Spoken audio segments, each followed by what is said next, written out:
Halo teman-teman semua, perkenalkan nama saya Pamela Ningsih. Saya dari Universitas Nusa Cendana, program studi PGSD, semester 5 kelas A. Pada video saya kali ini, saya akan melakukan praktikum tentang materi dan perubahannya untuk memenuhi tugas kuliah pada mata kuliah praktikum IPA SD. Silakan disimak. Teman-teman, materi adalah segala sesuatu yang dapat menempati ruang dan memiliki massa. Materi disebut juga dengan zat. Nah, materi ini dapat berwujud yang pertama, dapat berwujud gas, misalnya oksigen, udara, karbon dioksida, dan lain-lain. Lalu materi juga dapat berwujud cair, misalnya air, minyak, bensin, alkohol, dan lain-lainnya. Dan yang terakhir, materi juga dapat berbentuk padat, misalnya batu, kayu, besi, dan lain-lain. Di alam semesta ini, materi dapat mengalami perubahan wujud dari wujud yang satu ke wujud yang lainnya jika menerima atau melepaskan energi. Pada umumnya, materi memiliki dua sifat, yaitu yang pertama adalah sifat fisika. Nah, sifat fisika ini adalah sifat materi yang tidak berhubungan dengan zat baru. Hal ini biasanya berkaitan dengan warna, bau, titik didih, kelarutan, massa jenis, volume, dan lain-lain. Yang kedua adalah sifat kimia. Sifat kimia adalah sifat materi yang berhubungan dengan pembentukan zat baru. Nah, hal ini biasanya berkaitan dengan kereaktifan, kestabilan, dan juga keterbakaran. Teman-teman, kita sudah belajar tentang materi dan segala sesuatu yang berkaitan dengan materi itu sendiri. Nah, sekarang tiba saatnya kita akan masuk di dalam percobaan untuk membuktikan apakah yang tadi telah saya jelaskan itu benar adanya atau tidak.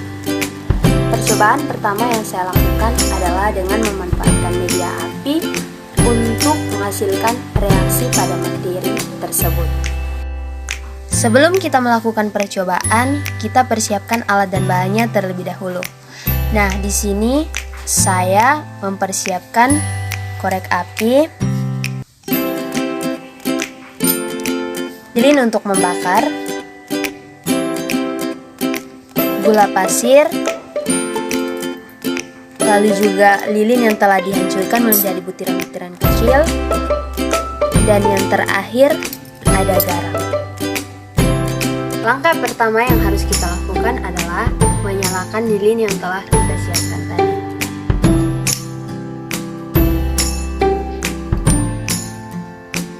Kemudian, kita lakukan percobaan pertama pada potongan-potongan lilin yang telah dihancurkan.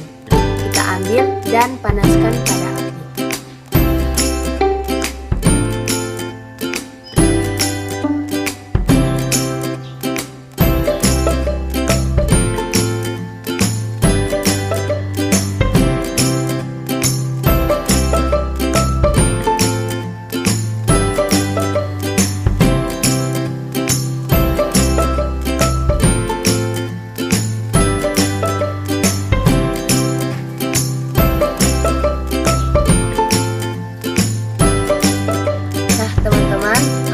Perubahan yang terjadi pada lilin yang telah kita panaskan.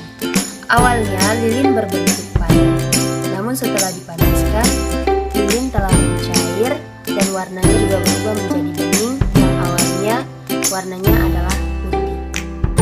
Lilin yang mencair setelah dibiarkan beberapa waktu akan kembali memadat seperti bentuknya semula. Untuk percobaan yang kedua, kita menggunakan garam sebagai bahan percobaan. Garam yang telah kita persiapkan akan kita panaskan pada api yang telah tersedia.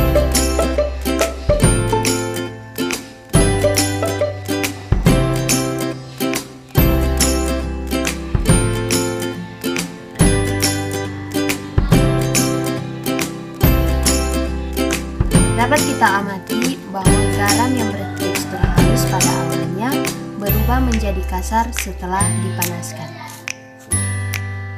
Percobaan selanjutnya adalah kita memanaskan gula yang telah kita sediakan tadi.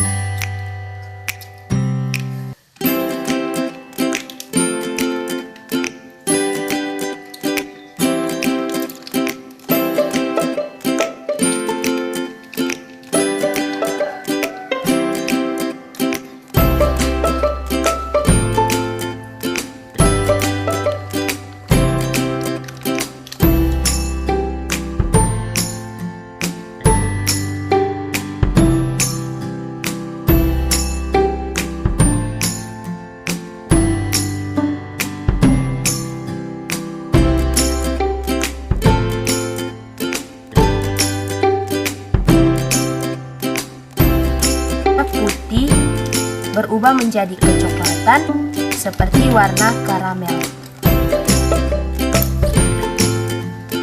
Dapat kita amati bahwa gula yang awalnya berbentuk butiran-butiran akhirnya berubah menjadi cair setelah dipanaskan. Lalu warnanya yang awalnya putih berubah menjadi kecoklatan seperti warna karamel.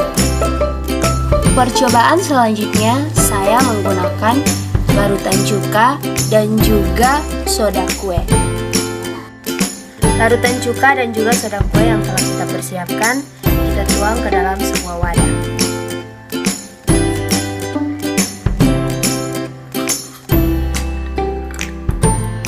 Larutan cuka kita masukkan terlebih dahulu, kemudian kita masukkan soda kue.